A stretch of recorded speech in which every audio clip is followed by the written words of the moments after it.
स्वागत है। तो दोस्तों, आप लोगों के बीच प्रैक्टिस सेट पॉलिटी का प्रैक्टिस सेट लाया हूं, जो पिछले वाले वीडियो में 1 से 50 तक किया था और आज 51 से 100 तक करेंगे। जो ये एडिटोरिया का पॉलिटी टेस्ट है, जो परवीन सर के द्वारा बनाया गया है। तो चलिए दोस्तों, शुरू करते हैं प्रश्न संख्या 51 से। पहला प्रश्न बोल रहा है कि निम्न में से किस परिस्थिति में राष्ट्रपति मंत्रिपरिषद की सलाह मानने के लिए बाध्य नहीं है? जब देश में राष्ट्रीय आपातकाल लागू हो, जब मंत्रिपरिषद लोकसभा में बहुमत खो दिया हो, जब लोकसभा सत्र में न हो, जब लोकसभा शस्त्र में न हो, या इनमें से कोई नहीं, या एक से अधिक। तो इसका सही उत्तर हो जाएगा ऑप्शन बी, जब मंत्रिपरिषद लोकसभा में बहुमत खो दिया हो एवं संविधान के अनुच्छेद 74 के अनुसार राष्ट्रपति मंत्रिपरिषद के सलाह पर कार्य करेंगे। अगला प्रश्न, निम्न में से कौन गलत है? क्षेत्रीय परिषद का गठन राष्ट्रपति के द्वारा किया जाता है। क्षेत्रीय परिषद का अध्यक्ष केंद्रीय गृह मंत्री होते हैं। क्षेत्रीय परिषद एक संवैधानिक निकाय है। बिहार के पूर्वी क्षेत्रीय परिषद के अंतर्गत रखा गया है, या इनमें से कोई नहीं, या एक से अधिक। तो इसका सही उत्तर हो जाएगा क्षेत्रीय परिषद एक संवैधानिक निकाय है। क्षेत्रीय परिषद का गठन राष्ट्रपति के द्वारा किया जाता है। इसका अध्यक्ष केंद्रीय गृह मंत्री अथवा राष्ट्रपति द्वारा मनोनीत केंद्रीय मंत्री इसका अध्यक्ष होता है एवं यह एक संवैधानिक निकाय है। Option C. अगला प्रश्न, निम्न में से किस विधेयक को पेश करने के लिए राष्ट्रपति की पूर्व सहमति की आवश्यकता होती है? नए राज्य के निर्माण संबंधी विधेयक, धन विधेयक, वित्त विधेयक, अविश्वास प्रस्ताव विधेयक, या इनमें से कोई नहीं। तो इसका सही उत्तर हो जाएगा ऑप्शन ई, एक से अधिक। किसी विधेयक को पेश करने के लिए राष्ट्रपति की पूर्व सहमति की आवश्यकता होती है। इनमें नए राज्य के निर्माण संबंधी विधेयक, धन विधेयक एवं वित्त विधेयक। अगला प्रश्न, निम्न में से किसका शपथ राष्ट्रपति नहीं दिलाता? उपराष्ट्रपति, उच्चतम न्यायालय के न्यायाधीश, राज्यपाल, उच्च न्यायालय के न्यायाधीश, या इनमें से कोई नहीं। तो इसका सही उत्तर हो जाएगा ऑप्शन ई, एक से अधिक।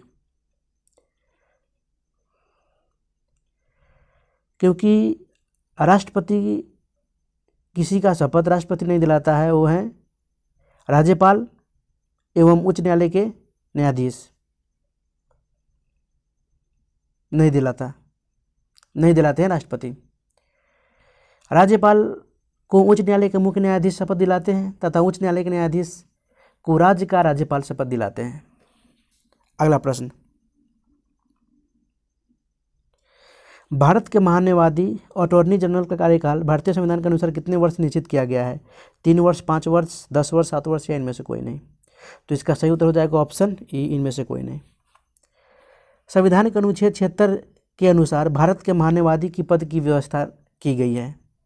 महान्यायवादी की नियुक्ति राष्ट्रपति द्वारा किया जाता है एवं इनके कार्यकाल को संविधान द्वारा निश्चित नहीं किया गया। वे अपने पद पर राष्ट्रपति की सहमति से बने रह सकते हैं एवं उन्हें राष्ट्रपति के द्वारा ही हटाया जा सकता है। इसलिए इसका ऑप्शन हो जाएगा ई, इनमें से कोई नहीं। अगला प्रश्न, निम्नलिखित में से किसके पास भारतीय संविधान में प्रदत्त मूल अधिकारों को निलंबित करने की शक्ति है? राष्ट्रपति, मंत्रिपरिषद, संसद, उच्चतम न्यायालय, या इनमें से कोई नहीं। तो इसका सही उत्तर हो जाएगा ऑप्शन ए, राष्ट्रपति।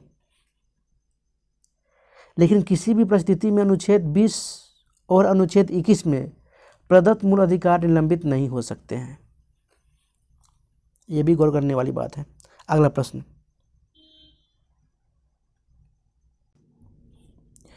निम्नलिखित में से किसके द्वारा संसद के लोक लेखा समिति के अध्यक्ष की नियुक्ति की जाती है? राष्ट्रपति द्वारा, लोकसभा अध्यक्ष द्वारा, वित्त मंत्रालय के सचिव द्वारा, प्रधानमंत्री के नेतृत्व वाली नियुक्ति समिति द्वारा, या इनमें से कोई नहीं। तो इसका सही उत्तर हो जाएगा लोकसभा अध्यक्ष द्वारा, ऑप्शन बी। लोक लेखा समिति संसद की वित्तीय समिति है जिसमें 15 लोकसभा तथा 7 राज्यसभा के सदस्य शामिल हैं और वर्तमान में अध्यक्ष लोकसभा के लोक लेखा समिति के अध्यक्ष हैं अधीर रंजन चौधरी। अगला प्रश्न, मूल अधिकारों को परिवर्तित करने की शक्ति निम्नलिखित में से किसके पास है? उच्चतम न्यायालय, उच्च न्यायालय, संसद, राष्ट्रपति, या इनमें से कोई नहीं। तो इसका सही उत्तर हो जाएगा ऑप्शन ई, उच्चतम न्यायालय और उच्च न्यायालय को है। अगला प्रश्न,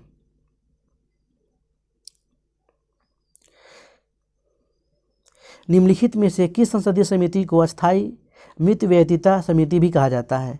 प्राक्कलन समिति, लोक लेखा समिति, सार्वजनिक उद्यम समिति, वाणिज्य समिति, या इनमें से कोई नहीं। तो इसका सही उत्तर हो जाएगा प्राक्कलन समिति को अस्थायी मितव्ययिता समिति भी कहा जाता है। एवं इस समिति में 30 सदस्य शामिल होते हैं। समिति के सभी सदस्य लोकसभा के होते हैं। समिति का अध्यक्ष लोकसभा अध्यक्ष द्वारा लोकसभा सदस्यों से ही नियुक्त किए जाते हैं। अगला प्रश्न, भारतीय संविधान के किस अनुच्छेद के अंतर्गत उच्चतम न्यायालय के न्यायाधीश पर महाभियोग चलाए जाने का प्रावधान है? अनुच्छेद 124, अनुच्छेद 125, अनुच्छेद 127, अनुच्छेद 32, या इनमें से कोई नहीं। तो इसका सही उत्तर हो जाएगा अनुच्छेद 124। उच्चतम न्यायालय के न्यायाधीश के खिलाफ महाभियोग चलाया जाता है। संसद में इस प्रकार का प्रस्ताव लेने के लिए लोकसभा के 100 या राज्यसभा के 50 सदस्यों का अनुसमर्थन आवश्यक है। अगला प्रश्न, राज्यपाल से संबंधित कथनों पर विचार कीजिए। 7वें संविधान संशोधन अधिनियम के अनुसार एक ही व्यक्ति 2 राज्यों का राज्यपाल हो सकता है। बिल्कुल सही है।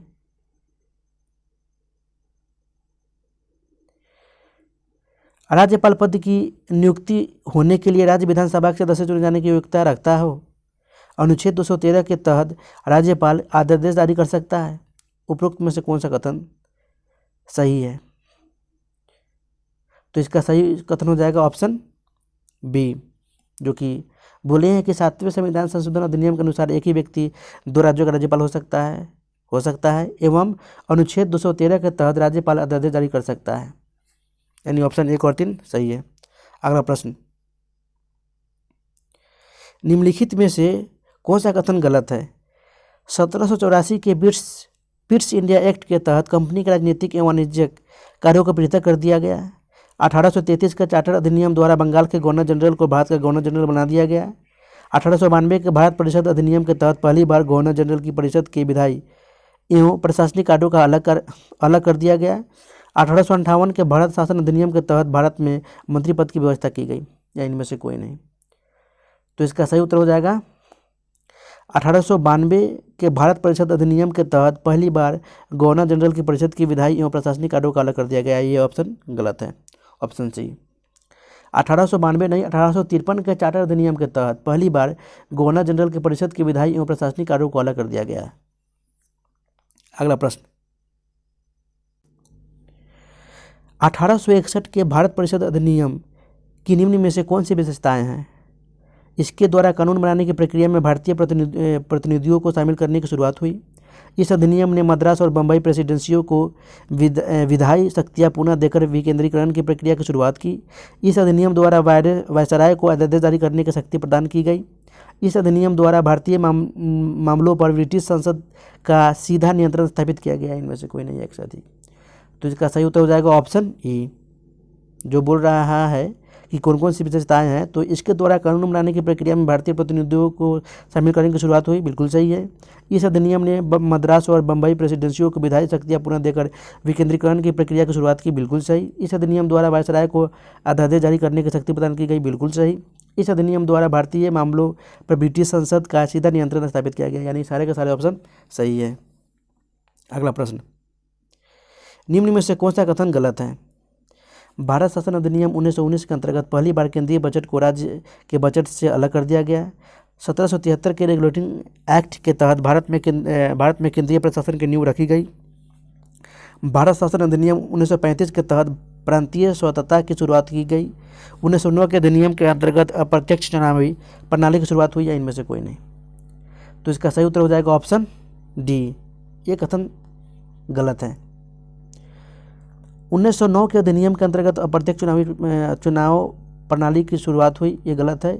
1892 ईस्वी के भारत परिषद अधिनियम के अंतर्गत अप्रत्यक्ष चुनाव प्रणाली की शुरुआत हुई थी। 1892 में 92 के भारत परिषद अधिनियम के अंतर्गत। अगला प्रश्न, भारत शासन अधिनियम 1935 के निम्न में से कौन विशेषताएं नहीं है?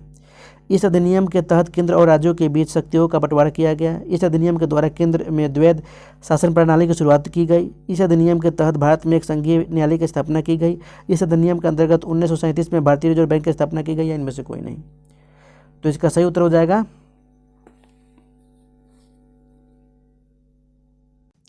इसका ऑप्शन हो जाएगा ऑप्शन ई, क्योंकि इस अधिनियम ऑप्शन ई होगा। इस अधिनियम के तहत भारत में एक संघीय सरकार न्यायालय की स्थापना की गई, बिल्कुल गलत। एवं इस अधिनियम के अंतर्गत 1937 में भारतीय रिजर्व बैंक की स्थापना की गई, ये भी गलत। इस अधिनियम के तहत एक अखिल भारतीय संघ की स्थापना की गई, जिसमें राज्य एवं रियासतों को एक इकाई की तरह माना गया। अधिनियम के केंद्र और इकाइयों के बीच 3 सूचियाँ बनाई गई, जो कि संघीय सूची विषय 59 में, राज्य सूची विषय 54 में एवं समवर्ती सूची विषय 36 के आधार पर शक्तियों को बंटवारा कर दिया गया। एवं 1 अप्रैल 1935 को भारतीय रिजर्व बैंक की स्थापना हुई, जिसका 1949 में राष्ट्रीयकरण किया गया।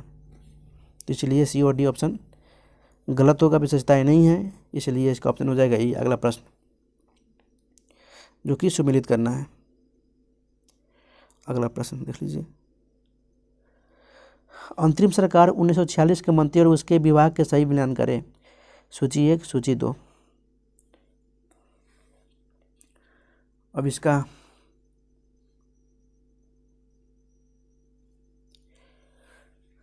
सरदार पटेल तो गृह विभाग उस समय, एवं डॉक्टर राजेंद्र प्रसाद खाद्य और कृषि विभाग, जगजीवन राम श्रम विभाग एवं लियाकत अली खान वित्त विभाग, यानी इसका कूट बैठेगा ऑप्शन सी। अगला प्रश्न, भारत के संविधान सभा के संदर्भ में निम्न में से कौन सा कथन गलत है। क्रिप्स मिशन ने संविधान सभा के निर्माण की योजना प्रस्तुत की थी, गलत। जुलाई अगस्त 1946 ईस्वी में संविधान सभा का चुनाव हुआ, गलत। संविधान सभा की पहली बैठक 9 दिसंबर 1946 को हुई, सही। सभा के सबसे वरिष्ठ सदस्य डॉक्टर सच्चिदानंद सिन्हा को सभा का अस्थायी अध्यक्ष चुना गया है, ये भी शायद गलत है, यानी ऑप्शन ई होगा, एक से अधिक गलत है। भारत में संविधान सभा का गठन कैबिनेट मिशन योजना के आधार पर हुआ था, न कि क्रिप्स मिशन के आधार पर। जुलाई 1946 को संविधान सभा का चुनाव हुआ था, जिसमें सबसे वरिष्ठ सदस्य डॉक्टर सच्चिदानंद सिन्हा को अस्थायी अध्यक्ष चुना गया। अगला प्रश्न, डॉक्टर अंबेडकर के संदर्भ में निम्न कथनों पर विचार कीजिए। डॉक्टर अंबेडकर का संविधान सभा के लिए पहली बार निर्वाचन बंगाल से हुआ था। डॉक्टर अंबेडकर को संविधान सभा के प्रारूप समिति का अध्यक्ष चुना गया। अंतरिम सरकार 1946 में डॉक्टर अंबेडकर को विधि मंत्री बनाया गया था। इनमें से कौन से कथन गलत हैं। तो ऑप्शन सी, अंतरिम सरकार 1946 में डॉक्टर अंबेडकर को विधि मंत्री बनाया गया था, यह कथन गलत है। अंतरिम सरकार 1946 में डॉक्टर भीमराव अंबेडकर शामिल नहीं थे। इन्हें स्वतंत्र भारत के प्रथम मंत्रिमंडल 1947 में विधि मंत्री बनाया गया था। अगला प्रश्न, संविधान सभा के चुनाव में कांग्रेस को कितनी सीटें प्राप्त हुई थी। 205, 208, 212, 229, या इनमें से कोई नहीं, एक से अधिक। तो इसका सही उत्तर हो जाएगा 208, ऑप्शन बी, 208। जुलाई अगस्त 1946 में हुआ था, जिसमें कांग्रेस को 208 सीटें प्राप्त हुई थी, जबकि वही मुस्लिम लीग को 73 सीटें तथा अन्य को 15 सीटें प्राप्त हुई थी। अगला प्रश्न, संविधान सभा ने राष्ट्रीय ध्वज को कब अपनाया था। 22 जून 1947 को, 22 जुलाई 1946 को, 22 जुलाई 1947 को, 24 जनवरी 1950 को, या इनमें से कोई नहीं, एक से अधिक। तो इसका सही उत्तर हो जाएगा 22 जुलाई 1947 को, ऑप्शन सी। अगला प्रश्न, जो कि ये भी सुमेलित करना है। संविधान सभा की समिति और उसके अध्यक्षों का सही मिलान करें। तो संघ शक्ति समिति आपका हो जाएगा जवाहरलाल नेहरू, एवं प्रांतीय संविधान समिति ये आपका हो जाएगा सरदार पटेल, एवं मौलिक अधिकार उप समिति ये हो जाएगा JB कृपलानी, एवं कार्य संचालन समिति डॉक्टर KM मुंशी, यानी कूट आपका बैठेगा ऑप्शन सी। अगला प्रश्न, भारतीय संविधान सभा में उद्देश्य प्रस्ताव निम्नलिखित में से किसके द्वारा पेश किया गया? Jawaharlal Nehru, doctor Rajendra Prasad, BN Rao, doctor Ambedkar, यानी में से कोई नहीं। तो इसका सही उत्तर हो जाएगा ऑप्शन ए जवाहरलाल नेहरू। 23 दिसंबर 1946 को पंडित जवाहरलाल नेहरू द्वारा पेश किया गया था एवं इस प्रस्ताव को 22 जनवरी 1947 को सर्वसम्मति से संविधान सभा द्वारा स्वीकार कर लिया गया था। अगला प्रश्न, भारतीय संविधान विश्व की सबसे लंबी संविधान है, निम्नलिखित में से कौन इसकी विशेषताएं नहीं है? धर्मनिरपेक्षता, संघात्मक शासन की ओर झुकाव के साथ एकात्मक शासन, संसदीय संप्रभुता, त्रिस्तरीय सरकार, या इनमें से कोई नहीं। तो इसका सही उत्तर हो जाएगा ऑप्शन बी संघात्मक शासन की ओर झुकाव के साथ एकात्मक शासन। एवं भारतीय संविधान अनोखी संविधान है जो सामान्य परिस्थितियों में तो संघात्मक हैं, लेकिन आपात परिस्थितियों में एकात्मक हो जाता है। अगला प्रश्न जो कि मिलान करना है, संविधान के भाग और उसके विषय का सही मिलान करें।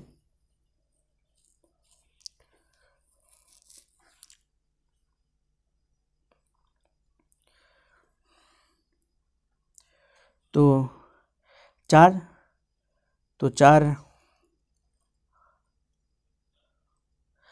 हो जाएगा आपका राज्य के नीति निर्देशक तत्व, एवं 8 हो जाएगा संघ राज्य क्षेत्र, एवं 17 आपका हो जाएगा राज्यसभा, और 18 हो जाएगा आपात उपबंध, यानी कूट बैठेगा आपका सी। अगला प्रश्न, भारतीय संविधान की 6ठी अनुसूची में निम्न राज्यों में से किस राज्य में जनजातीय क्षेत्रों के प्रशासन के बारे में विशेष उपबंध करता है? असम, मेघालय, त्रिपुरा, मिजोरम, या इनमें से कोई नहीं। तो इसका सही उत्तर हो जाएगा ऑप्शन ई इनमें से कोई नहीं, क्योंकि 6ठी अनुसूची नहीं 5वीं अनुसूची में राज्यों के अनुसूचित क्षेत्र व अनुसूचित जनजातियों के प्रशासन व नियंत्रण के बारे में चर्चा की गई है। एवं संविधान के भाग 10 अनुच्छेद 244 में कुछ क्षेत्रों में जिन्हें अनुसूचित क्षेत्र और जनजातीय क्षेत्र नामित किया गया है। अगला प्रश्न,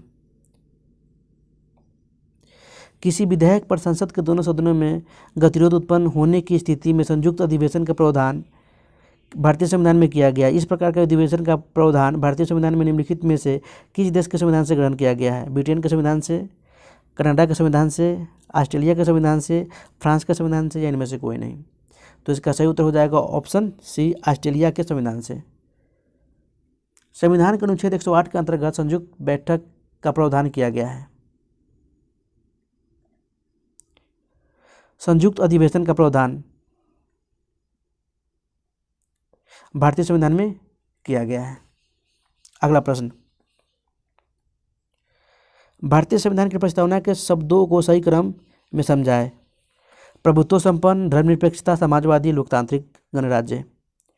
तो शायद 1 नंबर पे आपका हो जाएगा प्रभुत्व संपन्न, एवं उसके बाद समाजवादी, उसके बाद धर्मनिरपेक्ष, तब लास्ट में आपका आ जाएगा लोकतांत्रिक गणराज्य। यानी कूट बैठेगा आपका ऑप्शन बी। अगला प्रश्न, भारतीय संविधान की प्रस्तावना के संदर्भ में निम्न कथनों में से कौन सा कथन गलत है? प्रस्तावना संविधान सभा में पेश किए गए उद्देश्य प्रस्ताव पर आधारित है। 42वें संविधान संशोधन अधिनियम 1976 द्वारा इसमें कुछ नए शब्द जोड़े गए। केशवनंद भारती वाद मामले में उच्चतम न्यायालय से प्रस्तावना को संविधान का भाग स्वीकार किया। प्रस्तावना में अनुच्छेद 368 के तहत संविधान नहीं किया जा सकता, बल्कि इसके लिए विशेष प्रावधान है। यह ऑप्शन इनमें से कोई नहीं है, एक से अधिक। तो इसका सही उत्तर हो जाएगा ऑप्शन डी। प्रस्तावना में अनुच्छेद 368 के तहत संविधान संविधान संशोधन नहीं किया जा सकता, बल्कि इसके लिए विशेष प्रावधान है। भारतीय संविधान की प्रस्तावना पंडित जवाहरलाल नेहरू द्वारा बनाए गए हैं एवं पेश किए गए संविधान सभा द्वारा उद्देश्य प्रस्ताव पर आधारित है। इसे 42वें संविधान संशोधन अधिनियम 1976 द्वारा संशोधित किया गया। समाजवादी, धर्मनिरपेक्ष और अखंडता शब्द जोड़े गए हैं। संविधान के किसी भी अंश में संशोधन अनुच्छेद 368 के तहत ही किया जाता है। प्रश्न, भारतीय संविधान का अनुच्छेद 3 में निम्न में से किससे संबंधित है? किसी नए राज्य के निर्माण से, किसी राज्य की सीमाओं में परिवर्तन से, किसी राज्य के नाम में परिवर्तन से, भारतीय संघ में किसी नए क्षेत्र के परिवेश से, इनमें से कोई नहीं, एक से अधिक। तो इसका सही उत्तर हो जाएगा ई, एक से अधिक। भारतीय संविधान का अनुच्छेद 3 में नए राज्यों का निर्माण और वर्तमान राज्यों का क्षेत्र, सीमाओं या नामों में परिवर्तन का उपबंध करती है। अगला प्रश्न, मूल अधिकार के संदर्भ में कौन सा कथन गलत है? डॉक्टर अम्बेडकर ने भारतीय संविधान के भाग 3 को सर्वाधिक आलोकित भाग कहा है।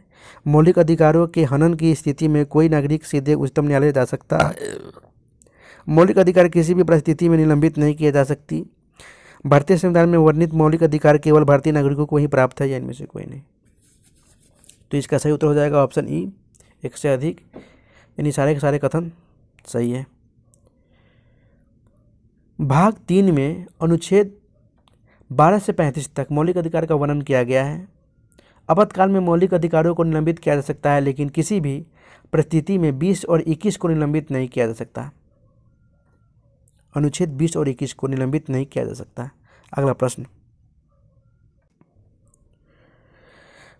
संविधान के अनुच्छेद 19 में नागरिकों को कितने प्रकार के अधिकारों की गारंटी दी गई है? 3, 4, 6, 7, या इनमें से कोई नहीं, एक से अधिक। तो इसका सही उत्तर हो जाएगा 6 प्रकार के अधिकारों की गारंटी दी गई है।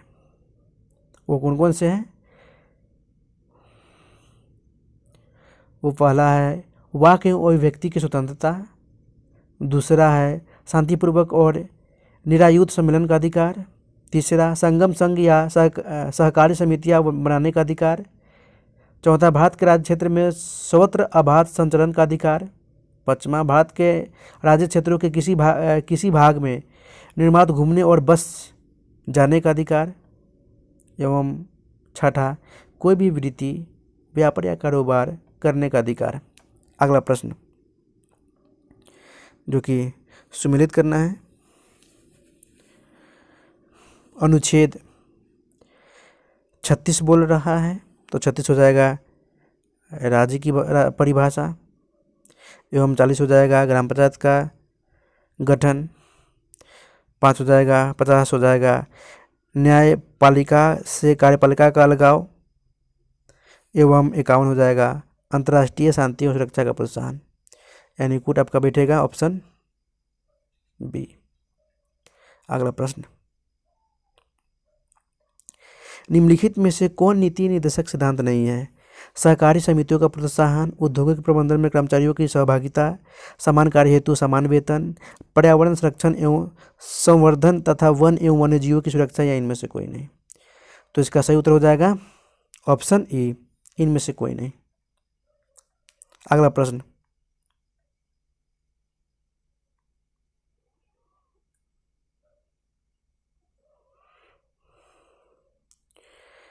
निम्नलिखित में से किस समिति ने कुछ मौलिक कर्तव्यों की पहचान व उनके क्रियान्वयन के लिए कानूनी प्रावधानों को लागू करने के लिए सिफारिशें की थी?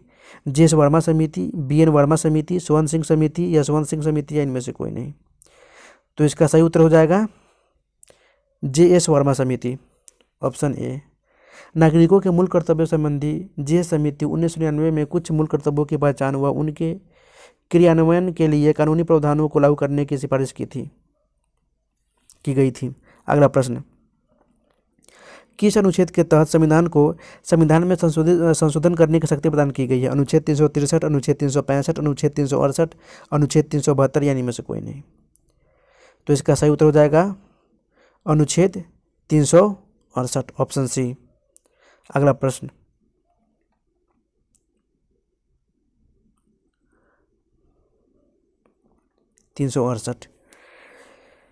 संविधान के भाग 20 के अनुच्छेद 368 में संसद को संविधान एवं इसकी व्यवस्था में संशोधन करने की शक्ति प्रदान की गई है। हालांकि संविधान की उन व्यवस्थाओं को संशोधित नहीं कर सकता जो संविधान के मूल ढांचे से संबंधित हो। अगला प्रश्न,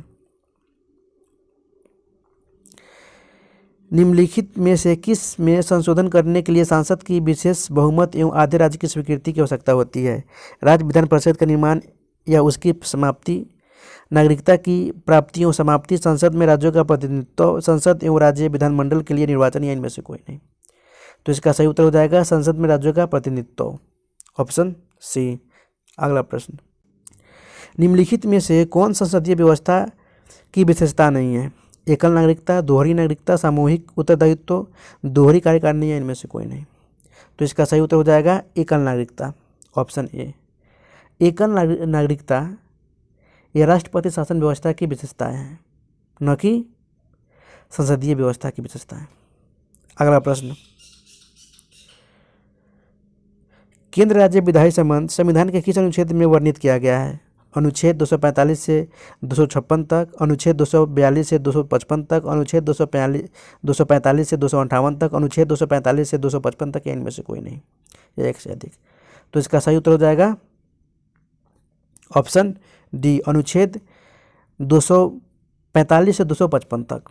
अगला प्रश्न, निम्न कथनों में से कौन सा कथन सत्य है, सही है? संविधान के भाग 11 में केंद्र राज्य विधायी संबंध का उपबंध किया गया है। राष्ट्रपति अंडमान एवं निकोबार द्वीप समूह, लक्षद्वीप, दादर एवं नगर हवेली, दमन और दीव के प्रशासन के लिए नियम बना सकते हैं। राज्यपाल को इस बात की शक्ति प्राप्त है कि वह संसद के किसी विधेयक को सूचीबद्ध क्षेत्र में लागू ना करे या उसमें कुछ विशेष संशोधन कर लागू करे। राष्ट्रीय आपातकाल में संसद राज्य सूची के विषय पर कानून बना सकती है, या इनमें से कोई नहीं। तो इसका सही उत्तर हो जाएगा ऑप्शन ई, एक से अधिक।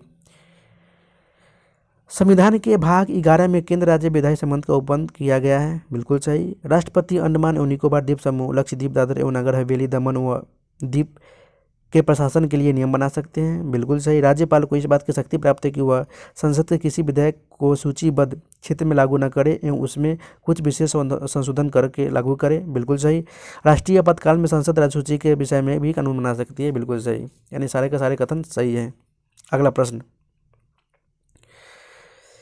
राष्ट्रीय आपातकाल की उद्घोषणा जारी होने के कितने माह के भीतर संसद के दोनों सदनों द्वारा अनुमोदित होनी आवश्यक है? 1 माह, 1.5 माह, 2 माह, 3 माह, या इनमें से कोई नहीं। तो इसका सही उत्तर हो जाएगा 1 माह, ऑप्शन ए। अगला प्रश्न, निम्न में से किस अनुच्छेद के तहत राष्ट्रीय आपात की उद्घोषणा के साथ ही अनुच्छेद 19 में वर्णित मूल अधिकार स्वतः ही निलंबित हो जाते हैं? अनुच्छेद 352, अनुच्छेद 355, अनुच्छेद 358, अनुच्छेद 359, या इनमें से कोई नहीं।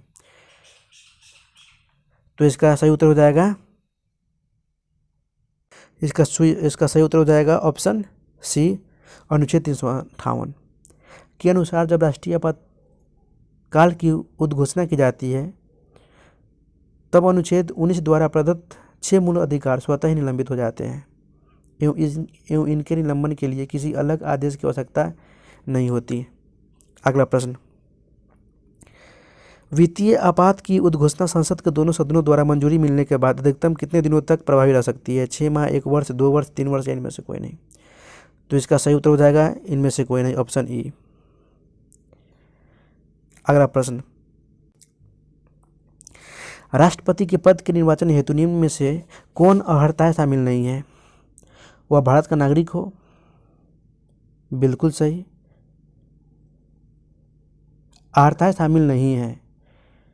वह 30 वर्ष आयु पूरी कर चुका हो, वह लोकसभा का सदस्य निर्वाचित होने के लिए अहिर्त हो, उसके नामांकन के लिए 50 प्रस्तावक और 100 अनुमोदक हीरो होने चाहिए, वह संघ सरकार में अथवा राज्य सरकार में अथवा किसी स्थानीय प्राधिकरण में अथवा किसी सार्वजनिक प्राधिकरण में लाभ के पद पर न हो। अब इनमें से कौन सा अर्हता शामिल नहीं है? 1 और 2, 2 और 3, 2 और 5, 2 और 4, इनमें से कोई नहीं, एक से अधिक। तो इसका सही उत्तर हो जाएगा ऑप्शन डी, 2 और 4।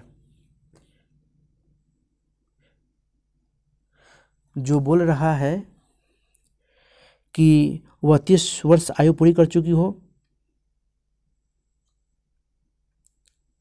ये कथन गलत है, क्योंकि वे 35 वर्ष आयु पूरी कर चुकी हो, ये होनी चाहिए। जबकि उसके नामांकन के लिए 50 प्रस्तावक और 100 अनुमोदक होनी चाहिए, ये गलत है। उसके नामांकन के लिए 50 प्रस्तावक और 50 अनुमोदक ही होने चाहिए, न कि 100। तो इसलिए इसका उत्तर हो जाएगा 2 और 4 केवल। अगला प्रश्न डी, निम्नलिखित में से किसकी नियुक्ति राष्ट्रपति द्वारा नहीं की जाती? प्रधानमंत्री, संघ शासित प्रदेश के मुख्यमंत्री, महान्यवादी, कैबिनेट सचिव या इनमें से कोई नहीं। तो इसका सही उत्तर हो जाएगा ऑप्शन डी, कैबिनेट सचिव की नियुक्ति प्रधानमंत्री की अध्यक्षता में मंत्रिमंडल की नियुक्ति समिति द्वारा की जाती है।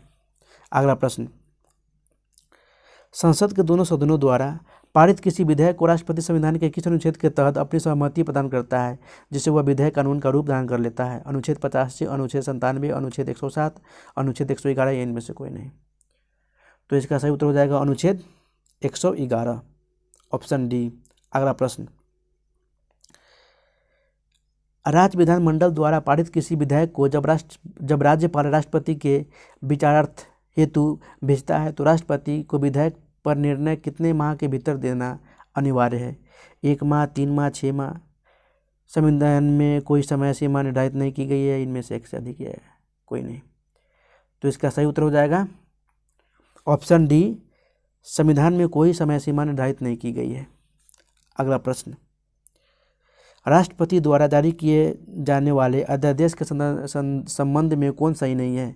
जब संसद के दोनों सदन सत्र में न हो तब अध्यादेश जारी किया जाता है। जब संसद के केवल एक सदन का सत्र जब चल रहा हो उस समय भी अध्यादेश जारी किया जा सकता है। एक विधेयक की शांति एक अध्यादेश भी पूर्ववर्ती हो सकता है। जब देश में आपातकाल लागू हो तो उस समय अध्यादेश जारी नहीं किया जा सकता, या इनमें से कोई नहीं, एक से अधिक। तो इसका सही उत्तर हो जाएगा ऑप्शन डी, जब देश में आपातकाल लागू हो उस समय अध्यादेश जारी नहीं किया जा सकता। अनुच्छेद 123 के तहत राष्ट्रपति अध्यादेश जारी करता है। यदि देश में आपातकाल लागू हो तो संसद के दोनों सदनों का सत्र अथवा एक सदन का सत्र न चल रहा हो उस समय भी अध्यादेश जारी किया जा सकता है। अगला प्रश्न, उपराष्ट्रपति के चुनाव के निर्वाचक मंडल में निम्न में से कौन शामिल नहीं होता? संसद के निर्वाचित सदस्य, संसद के मनोनीत सदस्य, राज्य विधान परिषद के सदस्य, राज्य विधानसभा के मनोनीत सदस्य, या इनमें से कोई नहीं। तो इसका सही उत्तर हो जाएगा ऑप्शन ई, एक से अधिक शामिल नहीं हो सकते।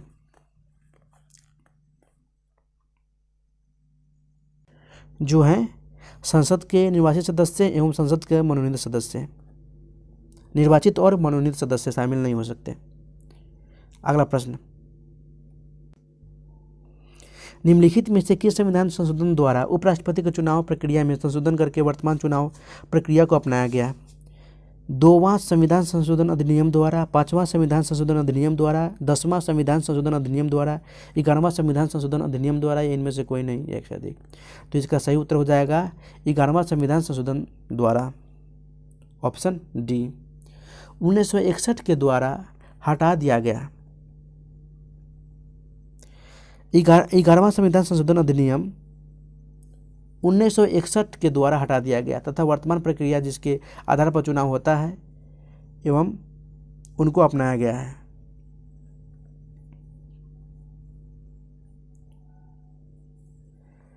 राष्ट्रपति को चुनाव प्रक्रिया में संशोधन करके वर्तमान चुनाव प्रक्रिया को अपनाया गया है। अगला प्रश्न, जो कि इस वीडियो का लास्ट प्रश्न है, फिर कल के वीडियो में 100 से 150 देखेंगे। भारत के प्रधानमंत्री के संदर्भ में कौन सा कथन गलत है? प्रधानमंत्री का चुनाव लोकसभा के निर्वाचित सदस्यों द्वारा किया जाता है। प्रधानमंत्री को पद एवं गोपनीयता की शपथ राष्ट्रपति दिलवाता है। प्रधानमंत्री के वेतन एवं भत्ते संसद द्वारा निर्धारित किए जाते हैं। वरीयता अनुक्रम में प्रधानमंत्री ऊपर से तीसरा क्रम पर आता है, या इनमें से कोई नहीं, एक से अधिक। तो इसका सही उत्तर हो जाएगा प्रधानमंत्री का चुनाव लोकसभा के निर्वाचित सदस्य द्वारा किया जाता है, ये ऑप्शन गलत है।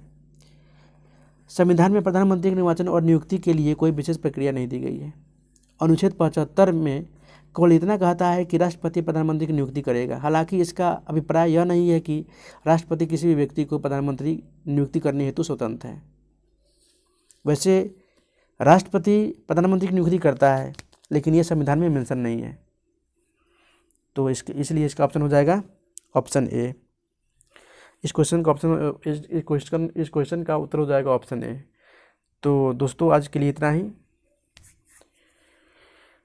तब तक के लिए गुड बाय और अपना ख्याल रखें। यह वीडियो देखने के लिए आपको बहुत बहुत धन्यवाद। अगर आप इस चैनल पर नए आए हैं तो चैनल को सब्सक्राइब करें, शेयर करें, लाइक करें। जय हिंद।